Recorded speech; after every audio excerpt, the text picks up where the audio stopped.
aware of that, and that it is important to have those protection zones.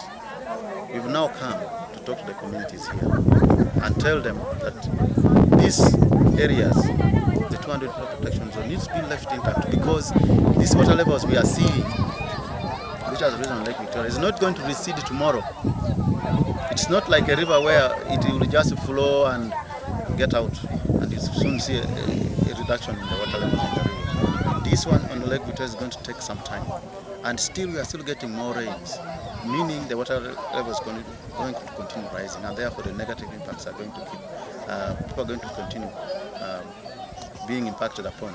So for us as NEMA, we really want to do the following one, that people are away from these areas of the protection zone, that for their own safety, first of all, they are not there.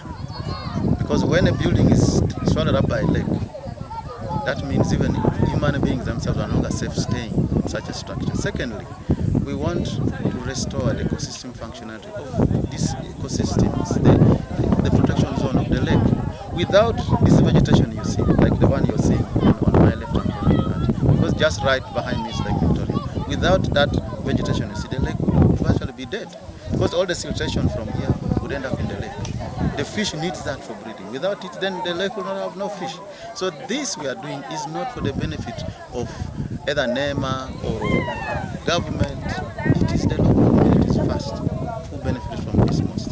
So we want people to move out, those who have settled in the protection zone, and carry out their business outside the protection zone for their own safety, but also to make sure that the lake continues to be productive. We are going to be here, and on this planet, more generations are going to come. If we become so reckless, what will the future generations depend on? So when we are doing this, sometimes people think it is maybe theorizing, but the practical part of it, people have seen that the water levels are going to continue rising. We need to put measures now to make sure that people are safe. People don't put structures there. Why would you spend millions and millions, hundreds of millions of shillings, put your structure on a protection zone and taken up by a lake?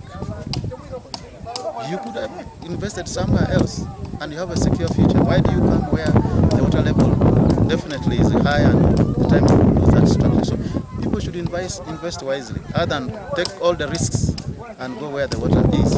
So that is the safety we want people to practice. We need this environment to be healthy and productive for us all, now and in the future. So today, we've begun what I would call a long-term exercise. I am calling it long-term because demarcation of these areas cannot be done in one day. It can only take some good months. So we have started with this area which I have just told you in northeast Jinja City, and we met the communities prior to this, the LCs of these areas. We've discussed. They raised issues to us. We have responded to them. But one of the most important things that we saw just before we reached this point were like 2 points that they said was there. We saw one.